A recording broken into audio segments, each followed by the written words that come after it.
మరియు ఆషేరు గోత్రికురాలను పెనీయేలు కుమార్తె అయిన అన్న అనే ఒక ప్రవక్త ఉండేను. ఆమె కన్యత్వం మొదలుకొని 7 ఏళ్ళు పెనిమిటితో సంసారం చేసి బహుకాలం గడిచినదై 84 సంవత్సరములు విధవరాలై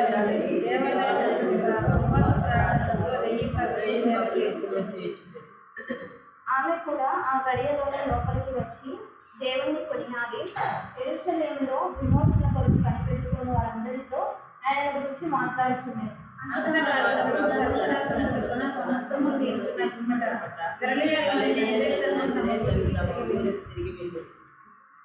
ఇక్కడ మనకు ఒక స్త్రీని గమనిస్తాం. స్త్రీ పేరు ఏంటంటే అన్న. ఈ అన్న ఎవరు అంటే ఒక ప్రవక్త కదా, అంటే యాజకుడు మనం చెప్పవచ్చు కదా. అయితే ఈ అన్న ఏ గోత్రానికి చెందింది అని మనం గమనిస్తే ఆషేరు గోత్రానికి చెందిన వ్యక్తి. మరి ఆషేరు గోత్రికులు ఎట్లాంటి వారు అంటే చాలా ధనికులు, చాలా ఉన్నత స్థాయిలో ఉన్నవారు. అయితే ఇట్లాంటి ధనిక కుటుంబంలో జన్మించిన ఈ అన్న ప్రవక్తి ఎన్ని సంవత్సరాలకు విధవరాలు అవుతూ వచ్చిందంట?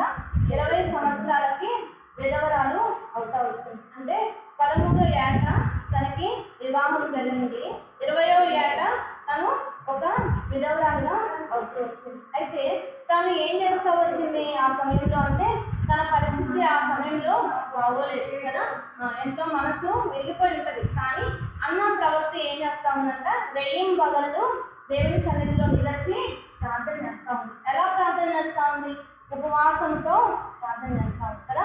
అలాంటి పరిస్థితుల్లో ఉపవసించి ప్రార్థించడం అనేది చాలా కష్టం. కానీ ఆ పరిస్థితుల్లో కూడా అన్న ఏం చేస్తా ఉంది అంటే ఉపవాసంతో దేవుని సన్నిధిలో ప్రార్థన చేస్తా ఉంది కదా. అయితే మనం అక్కడ ఏం గమనించవచ్చు అంటే ఆమె దేవుని సన్నిధిని విడిచిపెట్టలేదు కదా, దేవుని సన్నిధికి దూరంగా వెళ్ళిపోలేదు. దేవుని మందిరంలో దేవుని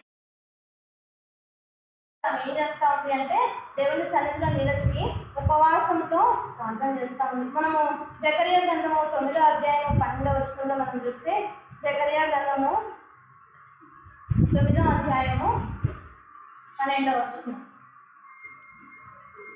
జకరియా గ్రంథము 9వ అధ్యాయము 12వ వచనం. బంధకుడిలో పడియుండి నిరీక్షణ గలవారులారా మీ కోటను మరలా ప్రవేశించుడి, రెండంతలుగా మీకు మేలు చేసేదను, నేను నేడు మీకు తెలియజేస్తున్నాను. ఇక్కడ ఎవరితో అంటా ఉన్నాడు అంటే నెహెమ్యా కదా. నెహెమ్యా కాలంలో కూడా వారి పరిస్థితి కూడా ఆ ప్రాకారాన్ని కూలిపోయి పరిస్థితి రాలేదు. అయితే దేవుడు వారితో ఏం మాట్లాడుతూ ఉన్నాడు? మీరు వెళ్ళి ఏం చేయాలంట? మరి మీ కోటను మరలా ప్రవేశించుడి అంటే అక్కడ మనం ఏం గమనించవచ్చు అంటే దేవుని సన్నిధికి మీరు మళ్ళా వెళ్తే రెండంతలు మేలు మీకు చేస్తాను కదా. అదే ఈ అన్న కూడా చేస్తా వచ్చింది. ఏం చేస్తా వచ్చింది అంటే 3 దినాలు మరి దేవుని సన్నిధిలో నిలిచి ఉపవాసంతో ప్రార్థన చేస్తా వచ్చింది. కాబట్టి తన జీవితాన్ని దేవుడు మళ్ళీ జ్ఞాపకము చేసుకుంటా వచ్చాడు. అలానే ఉండిపోలే, తన జీవితాన్ని దేవుడు మలుస్తూ వచ్చాడనమాట. అందుకే మనం కూడా ఏం చేస్తా రావాలంటే మొదటిగా దేవుని సన్నిధిలోకి వచ్చి దేవుని కోటలో మనం కూడా ప్రవేశించి ఏం చేయాలా? ఉపవాసం ఉండి ప్రార్థన చేయాలి. ఎప్పుడైతే మనం అట్లా ప్రార్థన చేస్తామో దేవుడు మన జీవితాల్లో కూడా కార్యాలు చేస్తాడు కదా. మరి ఈ అన్న అలానే చేస్తూ వచ్చింది. దేవుని సన్నిధిలో నిలబడింది, దేవుని సన్నిధిలో నిలబడి దేవుని పాదముల చెంత మొరపెడతా వచ్చింది. నెహెమ్యా గ్రంథం 10వ అధ్యాయం 39వ వచనంలో కూడా మనం చూస్తాం. నెహెమ్యా కాలంలో కూడా మరి ఏం చేస్తూ వచ్చారు? దేవుని సన్నిధిలో ఉండి ప్రార్థన చేస్తూ వచ్చారు. చూడండి, నెహెమ్యా గ్రంథము 10వ అధ్యాయము 39వ వచనం.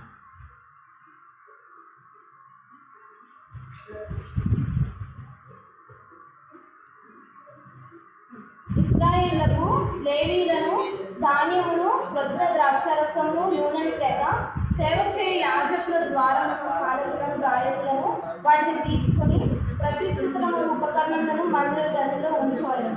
మా దేవుని మందిరము మేము విడిచి పెట్టాం. అక్కడ ఆఖరి మాట మనం గమనిస్తే మా దేవుని మందిరము మేము విడిచి పెట్టాము అని ఆ కాలంలో ఉన్న దేవుని బిడ్డలు అంటా ఉన్నారు. మనం కూడా మన జీవితంలో ఈ అనుభవము కలిగి ఉండాలి. అన్న జీవితంలో ఆ అనుభవము ఉంది. దేవుని మందిరాన్ని తను ఏం చేయలేదు, విడిచి పెట్టలేదు. ఈ నెహెమ్యా భక్తుని జీవితంలో ఇశ్రాయేలు ప్రజలు దేవుని మందిరాన్ని విడిచి పెట్టలేదు కదా. వారి జీవితంలో కరువు వచ్చింది, శ్రమలు అన్న అనుమతించబడతా వచ్చినాయి. ఎన్నో తెగుళ్ళ చేత వారి జీవితాల్లో హింసింపబడతా వచ్చారు. కానీ వాళ్ళు ఆ టైంలో కూడా ఏం చేస్తా వచ్చారంటే దేవుని మందిరాన్ని మేము విడిచి పెట్టము అనే తీర్మానాన్ని వారి జీవితాల్లో కలిగి ఉన్నారు. మన జీవితంలో కూడా మరి అన్నా లాంటి పరిస్థితులు మన జీవితంలో లేదు, కానీ మన జీవితంలో ఎటువంటి పరిస్థితి అయినా సరే మనం ఏం చేస్తూ రావాలా?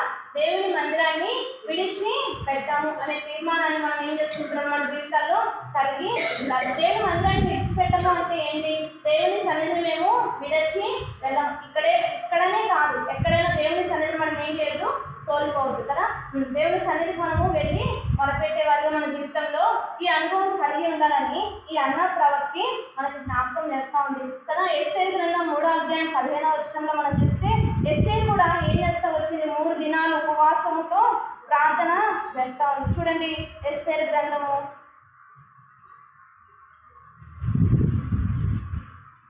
ఎస్తేరు 4వ అధ్యాయము 15వ వచనం. అప్పుడు ఎస్తేరు మొర్దెకైతో మరలా ఇట్లనెను, నువ్వు పోయి షూషేను నందు కనబడు యూదులందరినీ మందిరములకు సమకూర్చి నా నిమిత్తం ఉపవాసం ఉండి 3 దినములు అన్నపానములు చేయకుండినను నేను నా పనికర్తలను ఉపవాసంతో ప్రవేశించుట. ఇక్కడ ఏం చేస్తా ఉందమ్మా? ఉపవాసంతో 3 దినాలు ఏం చేస్తా ఉందంట? ప్రార్థన చేస్తాను. దేవుడు వీరి ప్రార్థనని ఆలకించాడు కదా. సుషేన్ కోటలో వారు చేసిన ప్రార్థన దేవుడు ఆలకించి ఇశ్రాయేలు ప్రజలకి గొప్ప విజయము దేవుడు అనుగ్రహిస్తూ వచ్చాడు. 8వ అధ్యాయము ఇదే ఎస్తేరు గ్రంథము 8వ అధ్యాయము 15వ వచనంలో మనం ఆ మాటలు చూస్తాం. అప్పుడు మొర్దెకై చివరి వచనంలో మనం చూస్తాం, వారు ఆనందించి సంతోషము వదిలేరు. అంటే ఎప్పుడు ఆనందించారు వాళ్ళు అక్కడ అంటే వారికి అక్కడ ఏమొచ్చింది? విజయము వచ్చింది కదా. అన్నిల మీద విజయాన్ని వారి జీవితాల్లో పొందుతూ వచ్చినారు. ఎట్లా పొందుతూ వచ్చారు అంటే ఎస్తేరు ఏం చేస్తూ వచ్చింది? దేవుని సన్నిధిలో 3 దినాలు ప్రార్థన చేస్తూ వచ్చింది కదా. అంతేకాదు, మనం ఇలా చూసుకుంటా పోతే చాలా మంది మరి పరిశుద్ధుల గ్రంథంలో ఉపవాసంతో దేవుని సన్నిధిలో మొదలుపెట్టారు. మరి యోనా గ్రంథము 3వ అధ్యాయంలో మనం చూస్తాం. యోనా గ్రంథము 3వ అధ్యాయము 8 నుండి 10 వచనాలు. యోనా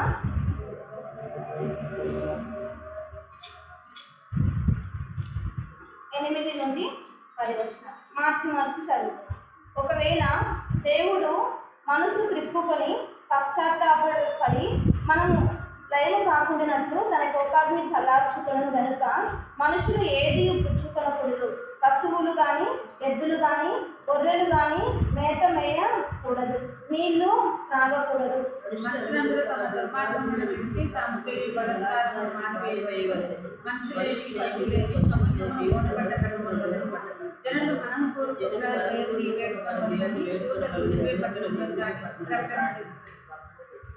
ఈ నిర్మల వారు ఆ చెడు నడుకలను మానుకోలేక వారు చేయించిన క్రియలు దేవుడు చూసి పశ్చాత్తాపడి వారు చేయించిన తాము మాట ఇచ్చిన కీడు చేయక ఏం చేస్తూ వచ్చారు? దేవుడు వారి మీద ఉన్న కీడుని వదిలేస్తూ వచ్చారు. ఎందుకు అంటే ఇవే పట్టణస్తులు కూడా ఏం చేస్తూ వచ్చారు? దేవుని సన్నిధిలో ఉపవాసము ఉండి ప్రార్థన చేస్తూ వచ్చారు. కాబట్టి వీరు కూడా దేవుని సన్నిధిలో నిలవబడతా వచ్చారు. మన జీవితంలో కూడా మొదటిగా మనం ఏం చేస్తూ రావాలంటే అన్న ప్రవక్త లాగా దేవుని మందిరాన్ని మనము విడిచి పెట్టకూడదు, లేదా దేవుని సన్నిధిని మనము విడిచి పెట్టకూడదు. దేవుని సన్నిధిలో ఉపవాసం ఉండి ప్రార్థన చేస్తే ఈ ఎస్తేరు జీవితంలో కలిగిన అద్భుతం మన జీవితంలో కూడా కలుగుతుంది. అంతేకాదు, ఈ నినివే పట్టణస్తులు కూడా వారి జీవితాల్లో అద్భుతాన్ని ఇస్తూ వచ్చారు. ఎట్లా అంటే వారు చేసిన ఉపవాస ప్రార్థన ద్వారా మొదటిగా మనం తన జీవితంలో ఏం గమనిస్తామంటే ఉపవసించి ప్రార్థించి, లేకుంటే తన దేవుని సన్నిధిని విడిచి పెట్టలేదు. అంతేకాదు, రెండోదిగా మనం ఏం చేస్తూ రావాలి అంటే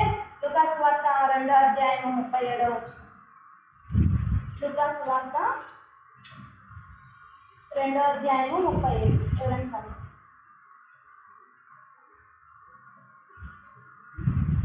4 సంవత్సరములు విధవరాలయుండి దేవాలయములు విడువక ఉపవాస ప్రార్థనతో రేయం పగలు సేవ చేయించుండేది. అక్కడ మనం ఏం చేయొచ్చు? ఆమె ఏం చేస్తుందో మనం గమనించవచ్చు అంటే స్తుతిస్తుంది కదా. ఆమె రేయం పగలు దేవుడిని ఏం చేస్తుంది? అక్కడ స్తుతిస్తుంది కదా. రెండోదిగా మన జీవితంలో ఏం ఉండాలి అంటే స్తుతి కదా. మనం కూడా మన జీవితంలో స్తుతి మరి దానియేలు గ్రంథం 6వ అధ్యాయం 10వ వచనంలో మనం చూస్తాం. దానియేలు కూడా దేవుని మరి సింహాల గుహలో ఉండి దేవుని ఏం చేస్తా వచ్చాడు, మొరపెడతా వచ్చాడు, లేకుంటే స్తుతిస్తా వచ్చాడు. కాబట్టి సింహాల రోజు దేవుడు ఏం చేస్తా వచ్చాడు, మూస్తా వచ్చాడు. కాబట్టి మన జీవితంలో కూడా మనం ఎప్పుడైతే అలా చేస్తామో సింహాల నోళ్ళని దేవుడు మూసి వేస్తాడు. అది ఎలాంటి సింహాలైనా సరే కదా. మన జీవితంలో ఒక్కొక్క జీవితంలో ఒక్కొక్క సింహము ఉంటుంది. అలాంటి సింహాల నోళ్ళు ముయ్యబడాలి అంటే మనం ఏం చేస్తున్నాం, దేవుని సన్నిధిలో ప్రార్థించాలి, లేకుంటే స్తుతించేవారుగా మనము ఉండాలన్నమాట. ఎప్పుడైతే అలా చేస్తామో మరి మన జీవితంలో కూడా ఒక అద్భుతాన్ని మనము చూస్తాం. అంతేకాదు కీర్తన గ్రంథం 119వ అధ్యాయం 66వ వచనంలో దావీదు మహారాజు ఏం చేస్తా వచ్చాడు, దినముకు 7 మార్లు ఏం చేస్తా వచ్చాడు, అక్కడ స్తుతిస్తా వచ్చాడు. దినముకు 3 మార్లు ప్రార్థన చేస్తా వచ్చాడు. కాబట్టి తన జీవితంలో అద్భుతాన్ని చూస్తా వచ్చాడు, లేకుంటే విజయాన్ని చూస్తా వచ్చాడు. మన జీవితంలో కూడా ఈ అనుభవము ఇంటూ రావాలి. ఎప్పుడైతే మనం ఈ అనుభవాలు కలిగి ఉంటామో, ఎప్పుడైతే మన జీవితంలో ఈ అనుభవం ఉంటుందో, దావీదు మహారాజ్ జీవితంలో ప్రార్థన ఒకటే కాదు, స్తుతి కూడా ఉంది కదా. మనం కూడా ఈ అనుభవం ఉండాలని దేవుడు ఆశపడతా ఉన్నాడు అనమాట.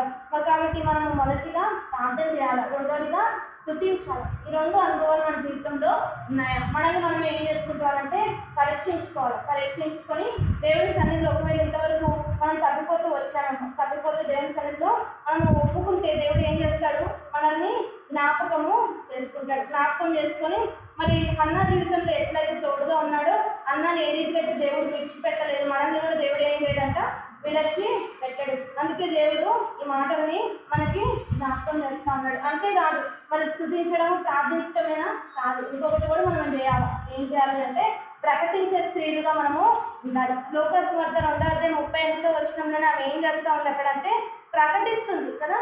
తను ఒక్కటే ఉంది అక్కడ లేదు, అందరితో కలిసి ఏం చేస్తా ఉన్నాం, అక్కడ ప్రార్థన చేస్తా ఉంది. తనకున్న అనుభవాన్ని అక్కడ ఏం చేస్తా ఉందంటే ఇతరులతోటి పంచుకుంటుంది. యెరూషలేములో అందరితో కలిసి లోపల ఆమె కొనియాడుతూ ఉంది, విమోచన కొరకు కనిపెట్టుకుంటా ఉంది. కాబట్టి మనం కూడా ఏం చేస్తున్నామంటే మూడోదిగా ప్రకటించే స్త్రీలుగా మనము ఉండాలి.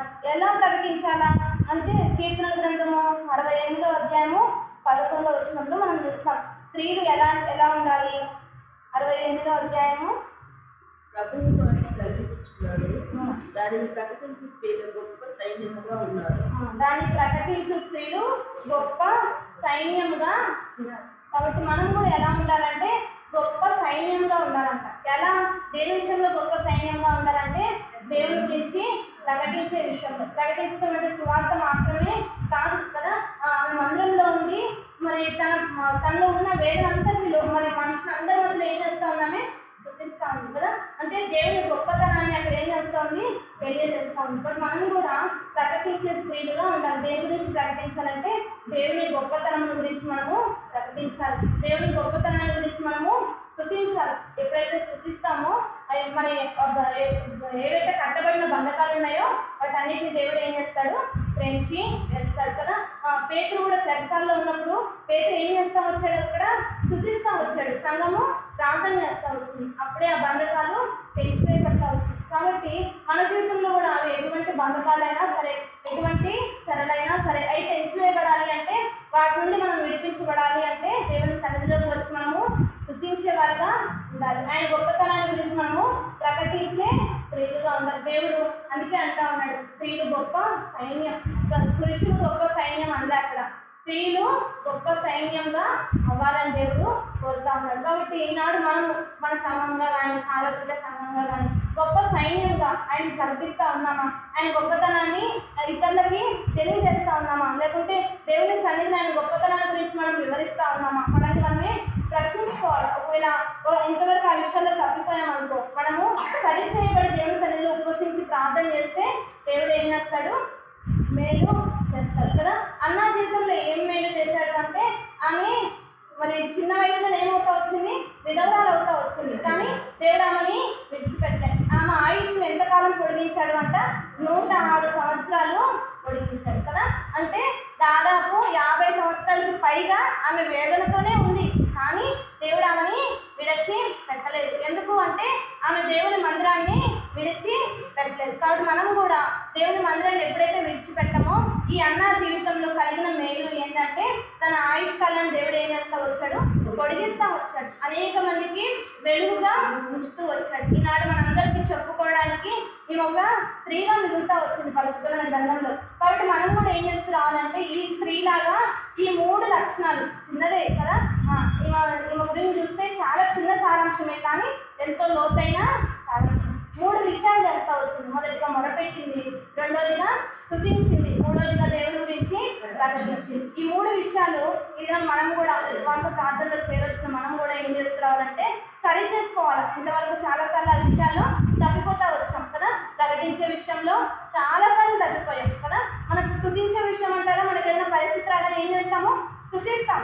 కానీ ప్రకటించే విషయంలో పలుమార్లు ఏం చేస్తూ ఉంటాము, తగ్గిపోతూ ఉంటాం. కాబట్టి దేవుడు ఈ దినము మనకి అన్నాని జ్ఞాపకం చేస్తూ ఉన్నాడు. ఆ అన్న అనేది చిన్న ప్రవక్తే, కానీ తన ద్వారా ఎన్నో గొప్ప కార్యాలు దేవుడు జరిగిస్తూ వచ్చాడు. అనేక మందికి ఉజ్జీవంగా తన జీవితాన్ని ఏం చేస్తూ వచ్చాడు, దేవుడు నిలవబెడతా వచ్చాడు. కాబట్టి ఈ చిన్నదాని వలె, ఈ అన్న ప్రవక్తి వలె మనము కూడా రేయింబగళ్ళు దేవుని సన్నిధిని విడవక మొరపెట్టాలని దేవుడు ఆశపడతా ఉన్నాడు కదా. అన్న కూడా ఏం చేస్తూ వచ్చింది, దేవుని సన్నిధిని విడిచిపెట్టాల. రేయింబగళ్ళు దేవుని సన్నిధిలో మొరపెట్టింది కాబట్టి తన జీవితంలో గొప్ప అద్భుతం కదా. సమూయేలు తన జీవితంలో నుండి వస్తూ వచ్చినాడు. ఆయన కూడా ఒక ప్రవక్త కదా. అంటే వారి ప్రార్థనా శక్తి ఎంత గొప్పదో మనం అక్కడ గమనించాలి. ప్రవక్తలు వారిలో నుండి వచ్చారంటే వారి పితరుల ప్రార్థనలో లేకుంటే వెనుకున్న ప్రార్థనలు ఎంతో శక్తి ఉంది కదా. అటువంటి ప్రార్థనా శక్తి మన జీవితంలో కూడా కలిగి ఉండాలి. ఎప్పుడైతే మనం అన్నాలాగా ప్రార్థన చేస్తామో మన జీవితంలో కూడా ఎన్నో అద్భుతాలు చూస్తాం. మన జీవితంలో ఉన్న బంధకాలు అన్నింటినీ దేవుడు ఏం చేస్తాడంట, పెంచి వేస్తాడు. వాటి నుండి మనల్ని విడిపిస్తాడు. కాబట్టి ఇది మనం ఉపవసించి మనం కూడా అలా మరి శక్తితో, ఉపవాసంతో, అంతేకాదు విశ్వాసంతో మనం ఏం చేయాలి, ప్రార్థన చేయాలి. అన్న జీవితంలో ఒకవేళ ఆమె విశ్వసించి ప్రార్థన చేయకపోయింటే తన జీవితంలో తన ఆయుష్కాలం దేవుడు అన్ని సంవత్సరాలు పొడిగించేవాడు కాదు. అది ఏం చేస్తూ వచ్చిందంటే నిరీక్షణ లేని సమయంలో ఆమె ఏం చేస్తూ వచ్చింది, నిరీక్షణ కలిగి ఉంది కదా. నిరీక్షణకు ఆస్పాదం లేనప్పుడు మనం ఏం చేయాలి, గుడ్డిగా నమ్మాలా. అంటే ఎప్పుడైతే మనం అలా నమ్ముతామో దేవుడి మేలు, అద్భుతాలు, గొప్ప కార్యాలు మన జీవితంలో కూడా చూస్తాం. అలా దేవుని సన్నిధిలో మనము ప్రార్థన చేద్దాం.